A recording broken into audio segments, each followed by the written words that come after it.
Usually, I tell you all about using mnemonics for highly specific outcomes, like learning languages, or passing exams, or giving a TEDx talk from the top of your head. But there are so many other ways you can use mnemonics in your daily life, ranging from recalling to-do lists to remembering the yoga moves that help reduce stress. There's really no end that I'm aware of to the ways that mnemonics can be useful, but the trick is to make sure you have the best possible mnemonic strategies on your side. And to help ensure that you do, in this video, I'm going to give you some ideas, some resources, some mini tutorials that will help you understand what mnemonics you need to be using and how that you can literally use them in real time.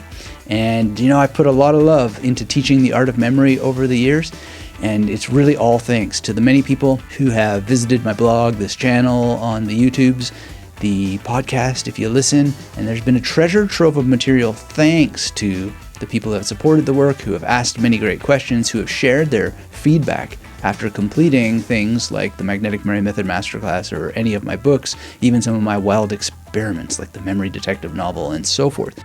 Flyboy. Anthony, you outdone yourself this time. I had so much fun reading this, not only because I love memorizing, but also that it reignited a lot of joy that I had in reading stories, and I was following along and enjoyed it, and it felt like a video game in my mind going through this book. I think that the motivation I had going through the book to memorize kind of transformed my mind in many different ways that I didn't even notice. One is my approach to memorization just became more fun. Number two, I found myself thinking about memory in a whole different way, and I don't think I would have ever gotten that if I wouldn't have read this book. I'm so excited about the design. I love the design, and I also love that this is part of a series, and I cannot wait to read more. But you outdid yourself this time, brother. A+. So it enables me to keep reading the memory science for new insights and to keep doing applied experiments with mnemonics in everyday life to share these findings with you. So if you're new here and you love deep dives into what memory is all about, get subscribed, hit that thumbs up, let's dive in. Now, I have to introduce you to mnemonics as such in order to think about how to use mnemonics in everyday life. We have to understand what we really mean by mnemonics above all. Now, technically, any technique you use to help you remember something is a mnemonic, and yes, that even includes rote learning. Now, rote learning is a pretty terrible mnemonic. It's not nearly as effective as some of the other tricks and tactics and hacks that I love to really dive deep into, like the Memory Palace. But when it comes to the idea of just repeating information over and over and over again, that is a technique. And you can actually optimize rote learning, and we've talked about ways to do that on the Magnetic Memory Method podcast before. But when we're talking about mnemonic strategies in everyday life, we want to make sure that we spend some time equipping ourselves to get the best possible results. So equip ourselves with what? Well, mnemonists love to use, of course, the Memory Palace, but the Memory Palace is given so much focus because it's the one mnemonic technique in which every other mnemonic technique I'm aware of can be used inside of, so to speak. There really is no inside of a memory palace, but it's an imaginary inside of memory palaces. And inside memory palaces, we can use the peg word method, the major system. You can use many variations of the major system. You can build it up to what's called a PAO system, or person, action, object. You can use number rhymes inside of memory palaces.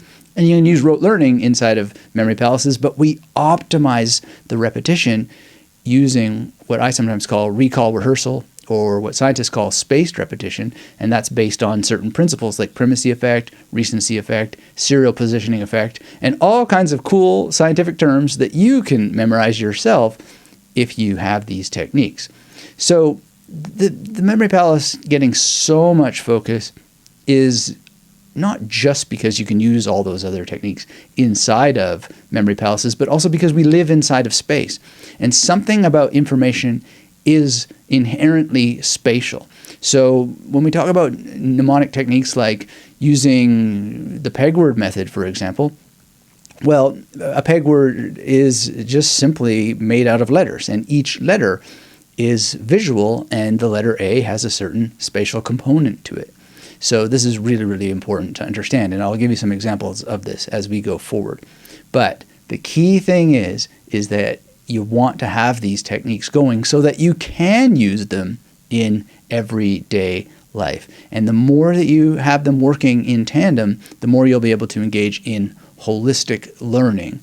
But we're not here to talk about holistic learning or reaching polymathic levels or anything like that. We're talking about mnemonics in everyday life.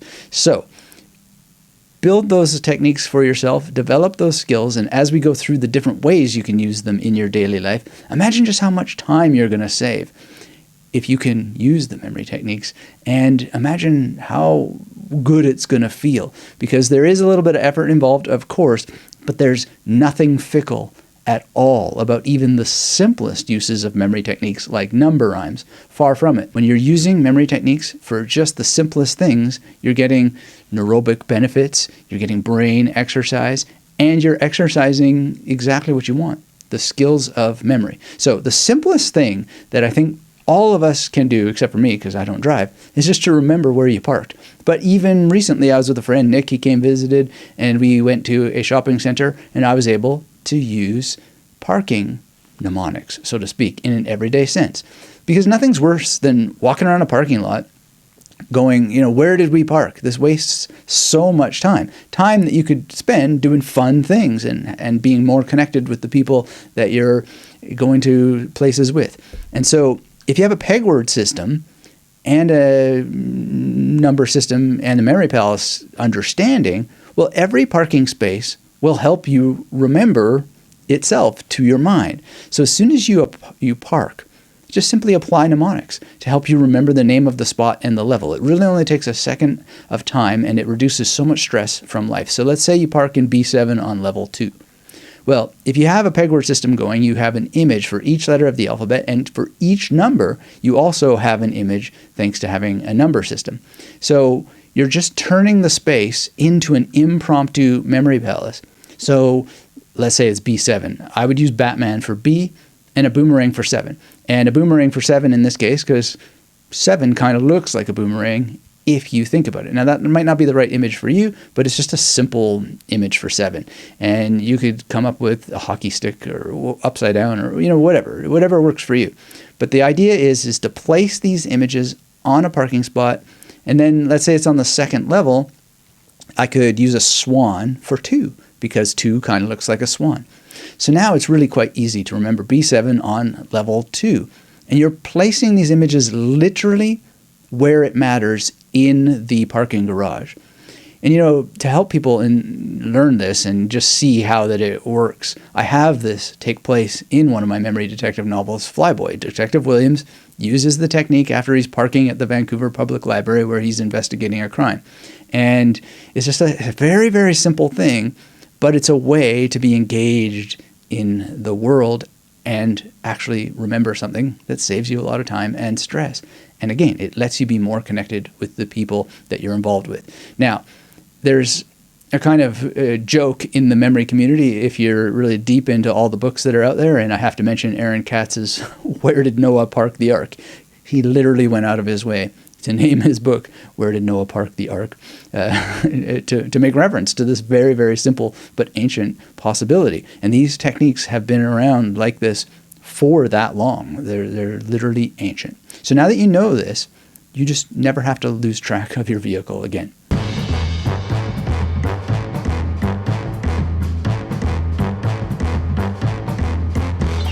The next thing is, and here's a little bit of a twist with it, just remember your grocery list, the things that you have to shop with. But I often make fun of this. Why would we waste our beautiful mnemonics on shopping lists? If you can't remember what you want to eat, then, oh my goodness, we are in trouble. But some people will be in that trouble, so I probably shouldn't make jokes about it.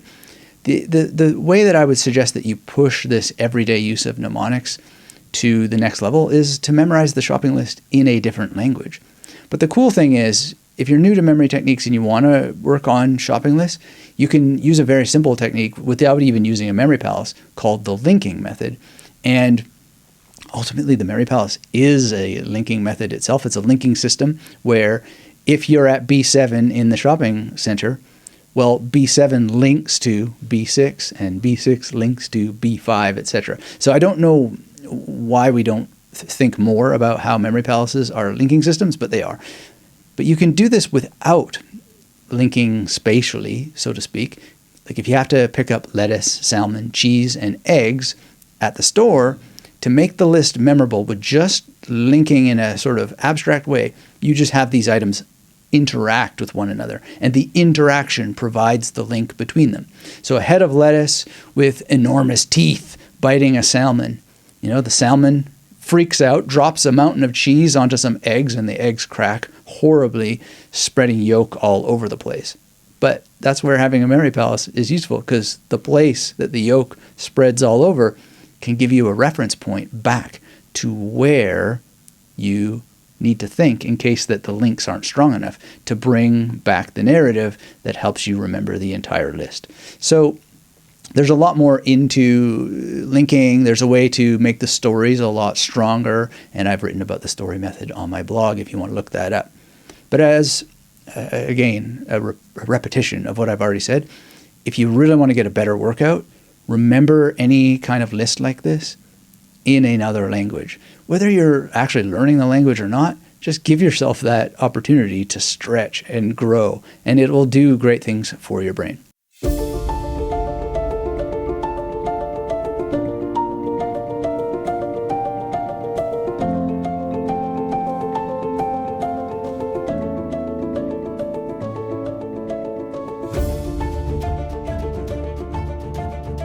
Now, the third suggestion for everyday use of mnemonics is a little more robust, but once you have the systems, you'll be able to do this. And it is to remember your dates, your appointments, and things related to time. So yes, we have automated calendars, and we still sometimes forget to show up for appointments. Why is that? Well, one plausible answer is sometimes called digital amnesia or digital dementia. There's something about storing information in the intangible space of a computer that can make it hard to remember the information. Sometimes you may have had this feeling where it's like, where did I put that file? And it's somewhere in a folder, but you can't remember it nearly as well as the folder that you put in your closet, the physical folder. There's something about digital information that has no depth of space. In any case, whatever the reason is, I have gotten sick of forgetting appointments. So what I worked out was a way to use mnemonics in everyday life by building what I have called a mnemonic calendar, or sometimes a magnetic calendar, to go with the magnetic memory method brand, so to speak. And really, all you do is you draw upon a 00 to 99 PAO system. It's the kind that memory athletes have used for decades, but it has been around for a very, very long time, much longer than the memory competitions of our present era. But it does apply as much to playing cards as it does to the fretboard of your guitar, as it does to a calendar. And all you need to do is take a mnemonic image for each number and an image for each month and combine them. So this is really like the parking garage applied to a calendar. And if you have a look at the example on the screen, you'll see that pumpkin is an image for October, nail is the image for 25, and I'm using the major system to derive that image nail. And I have several images, but at the end of the day, nail is the simplest one to describe quickly. If you don't want to come up with your own images, you can look into the Bruno First material. He included a number dictionary in one of his courses, and it'll just give you all these. There's websites that'll give you images for the numbers. But I encourage you to come up with your own and personalize them. So I do sometimes just use a simple nail, but you're already personalizing it because you'll have made the choice for each month. So October, I have the pumpkin. That's my personal choice. You might have something else, and then a nail. Okay? So it's easy to make a quick image based on the month and the number of the day and have them interact. Now, if you need to remember specific times on that day, no problem. Just add an additional mnemonic. So it could be a number rhyme, or if it's 2 p.m., you could do what we did with the parking garage example, have a swan for 2 p.m. Or, if you do want to use number rhymes, 2 is a shoe, and you have shoes somehow involved in your images.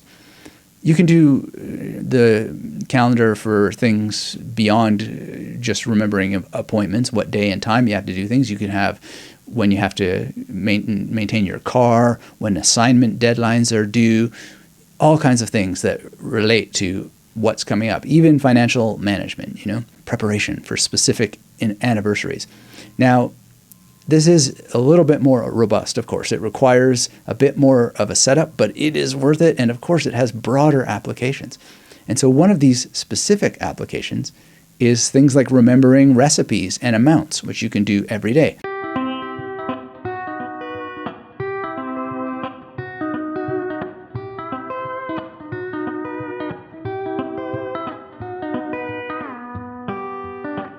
I'll never forget when the mixologist David Curtis sent me his testimonial about being able to finally memorize some of the more challenging drinks he was required to create in his profession. We eventually recorded an entire podcast about his experiences using mnemonics to remember ingredients and amounts with drinks, and it's like an ongoing thing that he needed in his daily career because you've got new fancy ideas that people come up with for new drinks all the time. There's new products coming into the mixology space. So you need to know the name of the new alcoholic drink and then the new names of the recipes that come into being as people experiment with mixing things. And then there's going to be the amounts involved. So it comes down to, again, having some sort of peg word method where you have images for every letter of the alphabet and you have images for every number. Ideally, the two systems, the major system and the PAO. So I haven't gone too deep into what these exact systems are, just to keep things as crisp and clean and clear and short as possible for this particular tutorial that we're sharing right now. But if you want to go through them in more depth, then all that material is available to you. Just search for it, and ye shall find. Now, to amp all of this up is to take into some daily practice with playing cards. Now, that isn't necessarily daily mnemonics in everyday life, but if you're wondering, like, how am I going to ever work all this stuff out? Just learning to memorize a deck of cards is a great, shall we say, entry-level addiction. Some people really get into this through playing cards. And one of the reasons why is that it's just so much fun and you can do better at a lot of games that people play with cards. And it also helps you with managing multiple levels of information that appear in different orders. Anyway, just a quick suggestion. And then you can have that skill transfer to things like mixing drinks and remembering parking spaces. It doesn't really matter where exactly that you start, so long as you do start, and everybody's going to have their own interest, but that's an option for you.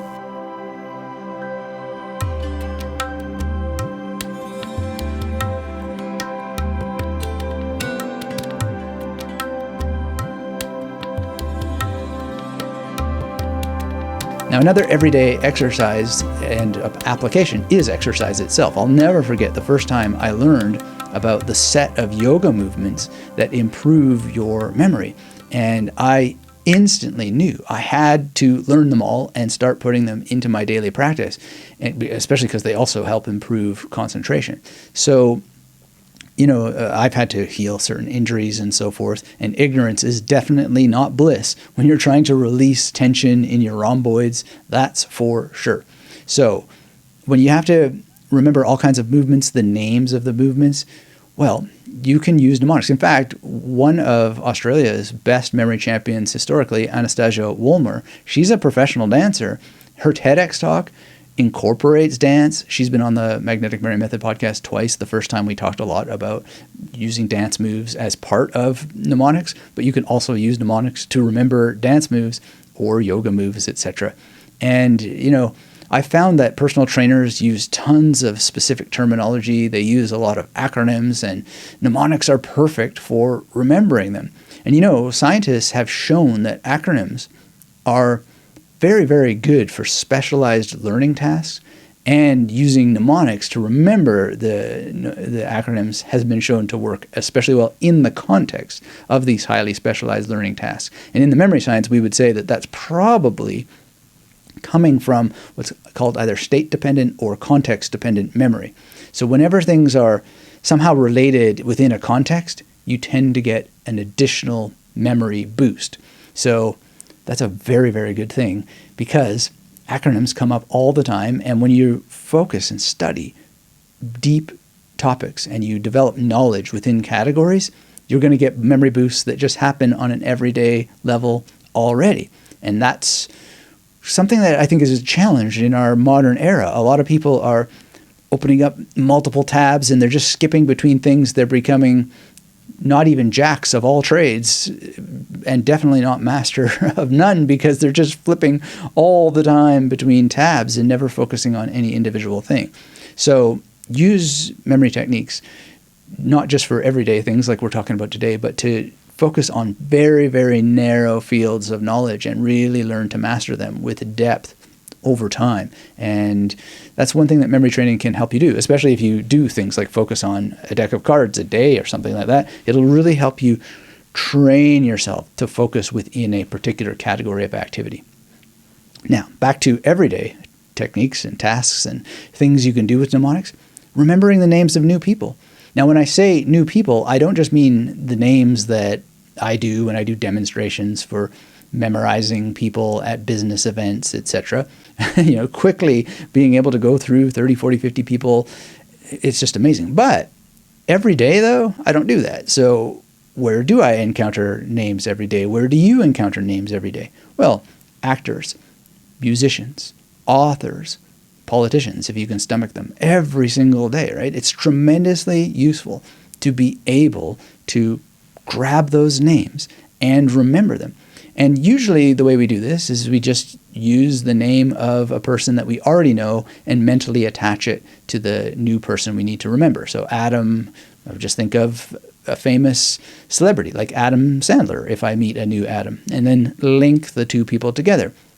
And I may use the location where I'm meeting the new Adam as a memory palace to revisit back and have some wild image of, say, Adam Sandler in that particular location. So the location becomes a memory palace in the same way that B7 on level 2 becomes a memory palace just by using it as the canvas on which to layer the mnemonic images. Now, sometimes names are a little bit more complicated. At an event, I remember a guy named Mungo Bright. I remember his name, but it was like almost a little tiny micro panic, because I was like, Mungo Bright, what the heck am I going to do for this? I didn't even have time to think that thought, but I did have this ooh. So I just relaxed and used the technique. I imagined a monk playing Go with a bright light hanging over his head, and I recalled that name very, very easily, along with all the other names in the room.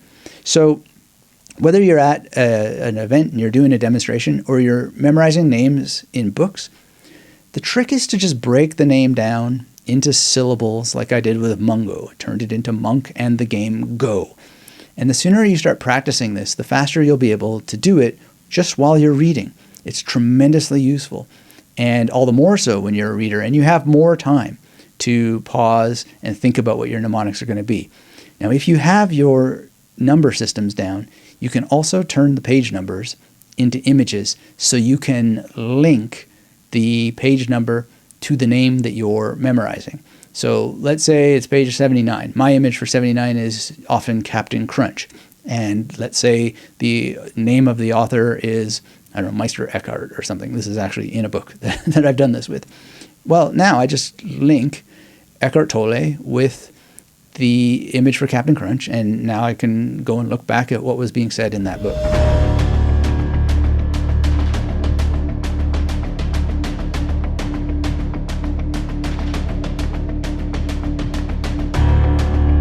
Perhaps one of the most important is to remember the emergency numbers and passwords that you need. And although it happens less often now, people do lose their phones. They do lose their wallets in emergencies, and you do wind up at the hospital and you don't have what you need to give the intake nurse and all that sort of stuff. And, maybe it's not that bad of a thing, but it is really cool when you can do this and be able to supply what people are looking for. When it comes to passwords, Brad Zupp was on the Magnetic Memory Method podcast years ago. His book on memorizing passwords is still super, super valuable, so you might want to check that out.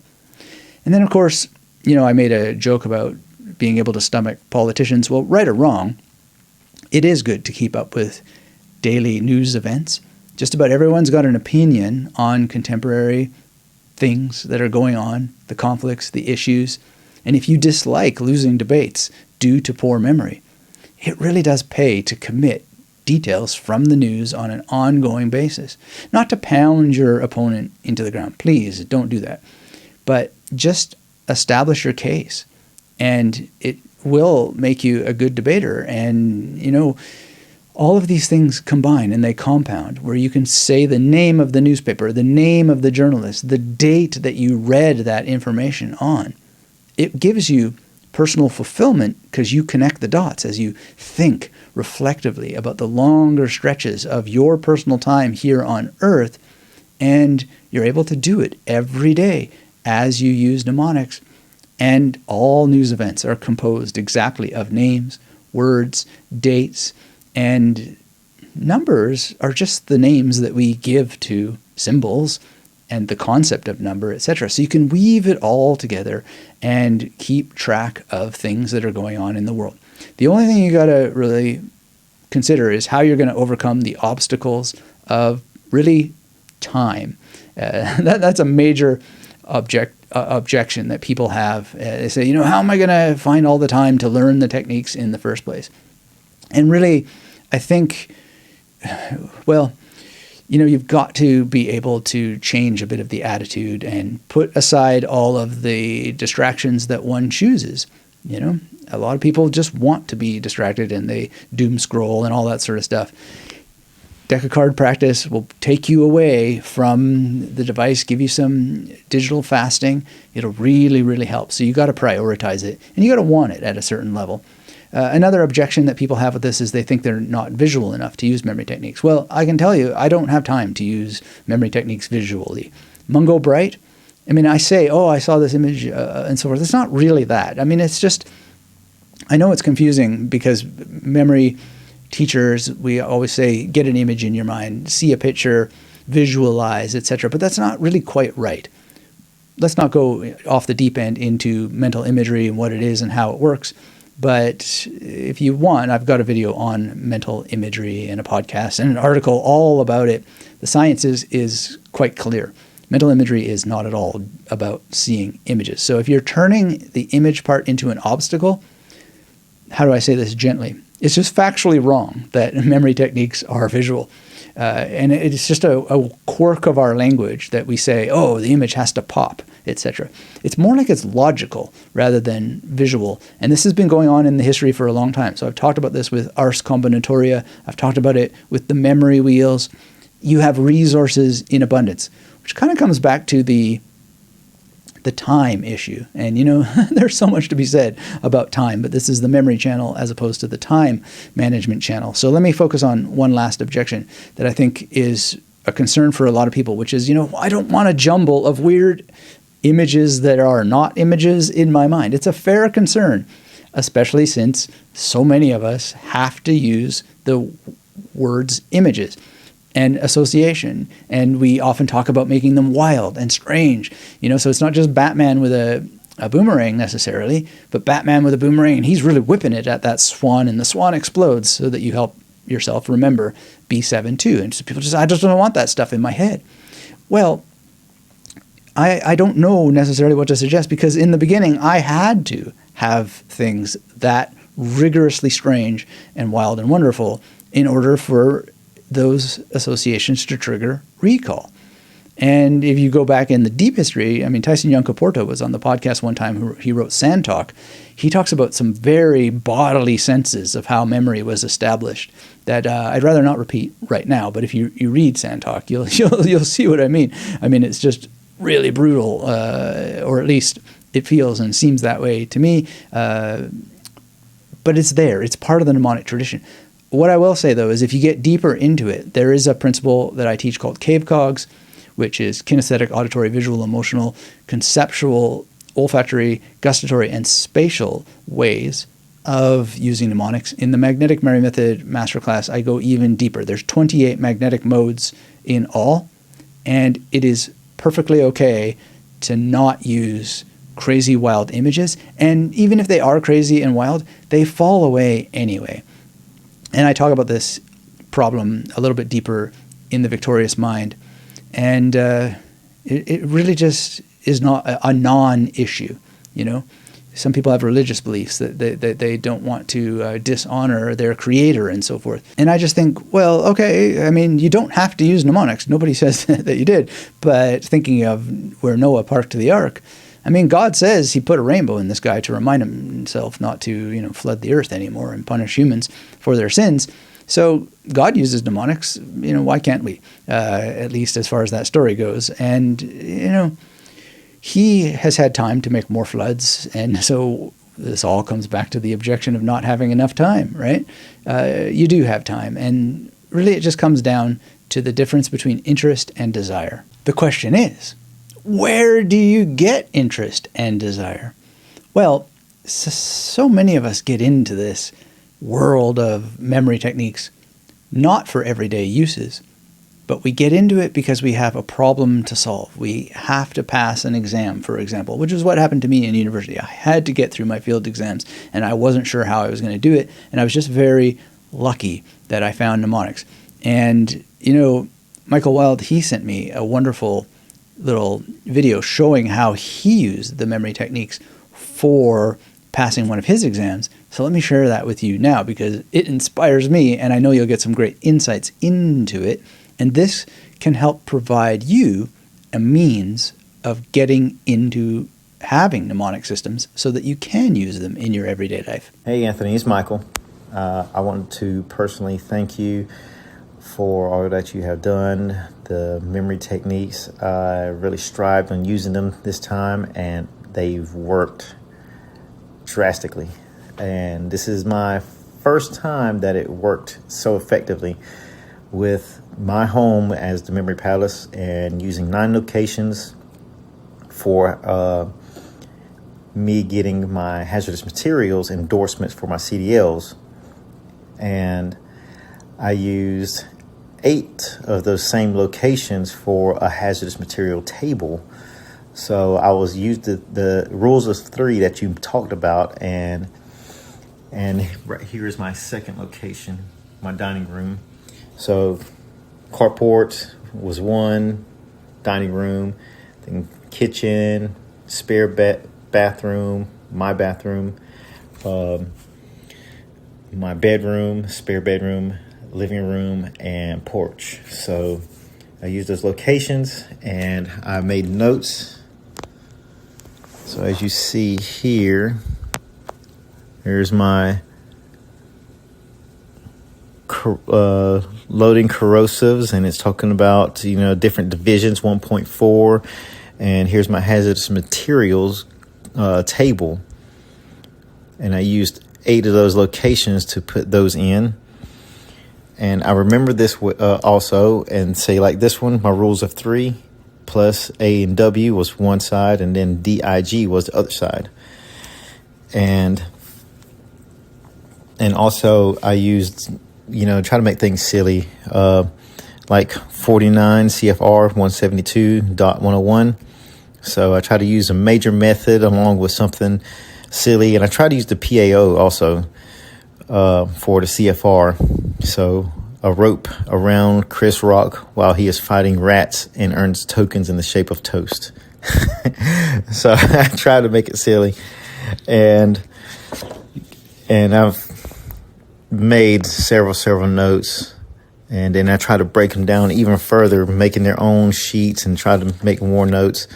So the test was, I believe it's supposed to be 30 questions, and I think you're allowed to miss maybe 4, but I missed 1, and it was those questions that was just a little small sentence in the book, and I missed it. But they worded to trick you in a sense to make sure you read the book and studied it. So I read the book and I, you know, did practice tests, but mainly I've tried to do my memory palace, memorize things over and over and over.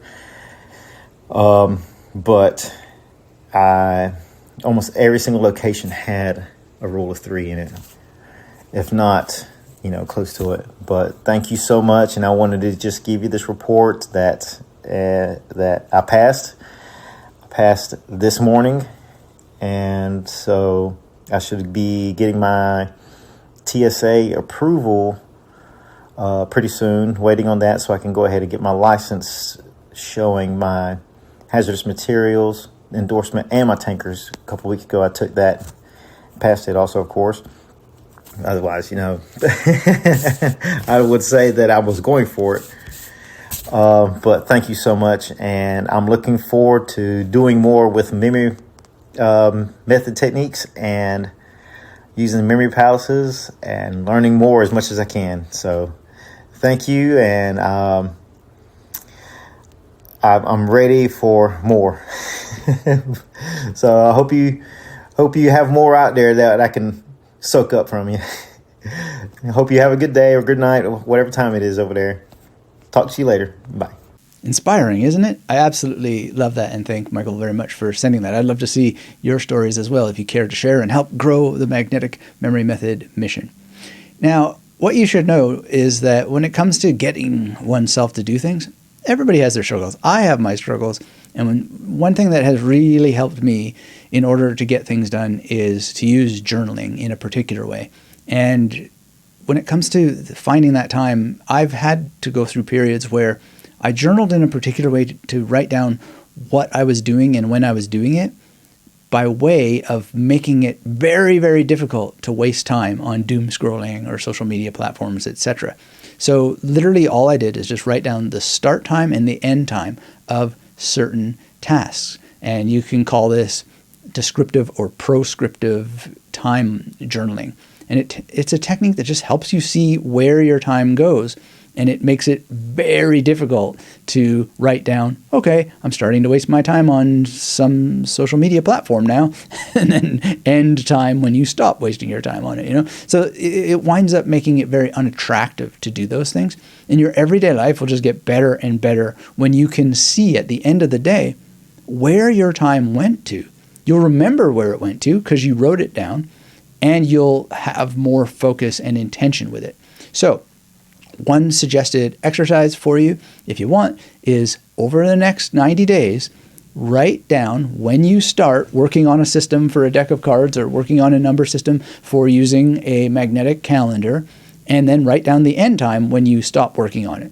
And a simple thing to do is learn the major system and learn to build out the major system to a PAO system.